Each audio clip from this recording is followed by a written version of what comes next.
આપ સર્વોને હેતપૂર્વક જય શ્રી સ્વામિનારાયણ। આજની સત્સંગ કથા વાર્તા નિજ મંદિર સાવરકુંડલા।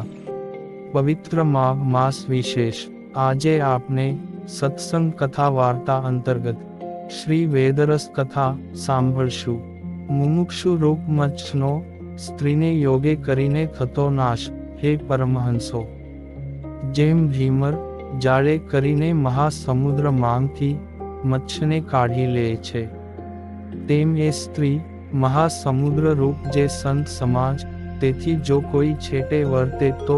પોતાના હાવભાવ રૂપ જે જાળ તેણે કરીને જુદો પડ્યો જે પુરુષ તેને બાંધી લે છે, ને એ પુરુષ મચ્છ તુલ્ય છે, અને કાળ તે ભીમર તુલ્ય છે, અને સ્ત્રી રૂપ લોઢાનો કાંટો છે, અને 16 શૃંગાર રૂપ જે માંસ તેણે વીંટાણો થકો તે સ્ત્રી રૂપ કાંટો સ્નેહ રૂપી દોરે બંધાણો છે, તેણે કરીને કાળ રૂપી ભીમર તે મુમુક્ષુ રૂપી સંતને સંત સમાજ માન્હેથી તાણીને ખેંચી કાઢે છે,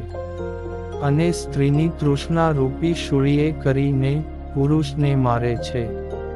તે સારું એ સ્ત્રીની ઈચ્છા ન રાખવી, અને કામરૂપી જે પારાધી તે રાગ રૂપી સ્ત્રીએ કરીને મુમુક્ષુ રૂપી મૃગલાને સંત સમાજ માંગથી જુદો પાડે છે, અને સ્ત્રીના સ્નેહ રૂપી જે રાસડી તેણે કરીને સંત સમાજ માંગથી જુદો પડ્યો એવો જે મુમુક્ષુ તેને બાંધે છે, ને જુદો પડ્યો જે મુમુક્ષુ પુરુષ તે સ્ત્રીના મુખરૂપી ચંદ્રમાને દેખીને કુમુદિનીની પેઠે વિકસે છે, ને સંતના સમાજ માંગ રહ્યા જે પુરુષ તે સ્ત્રીના મુખરૂપી ચંદ્રમાને જોઈને સૂર્યમુખી કમળની પેઠે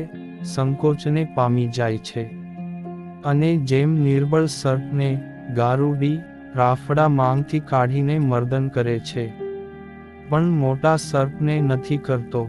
તેમ સંત મંડળ માંગથી જે મુમુક્ષુ નોખો પડે તેને સ્ત્રી મર્દન કરી નાખે છે, અને જે મુમુક્ષુ સંત મંડળ માંગ રહે તેને સ્ત્રી મર્દન નથી કરી શકતી,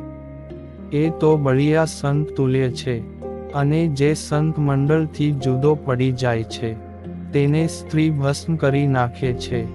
જેમ સૂકા તૃણને તથા ભરૂકને અગ્નિ ભસ્મ કરી નાખે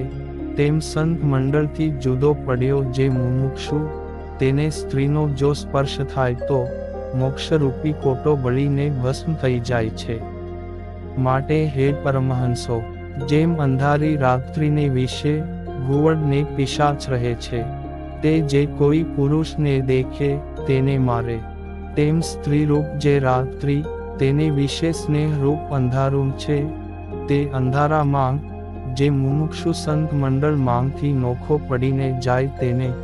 કામ, ક્રોધ, લોભ, મોહ, મદ, મત્સર, રાગ, દ્વેષ, ઈર્ષ્યા, તૃષ્ણા, ભય, હર્ષ, શોક, છલ, કપટ, અસત્ય, અશુચિપણું ઇત્યાદિક જે ઘુવડને પિશાચ તે મારે છે। હે પરમહંસો, જે જુવાન અવસ્થામાં સ્ત્રી રૂપની તરવારના પ્રહારથી ઉગર્યો તેને સ્ત્રીએ ન જીત્યો એવો સંત જાણવો, ને તે નમસ્કાર કરવા યોગ્ય છે, અને વળી એ સ્ત્રીનો સંયોગ તે પરમ દુઃખનું કારણ છે,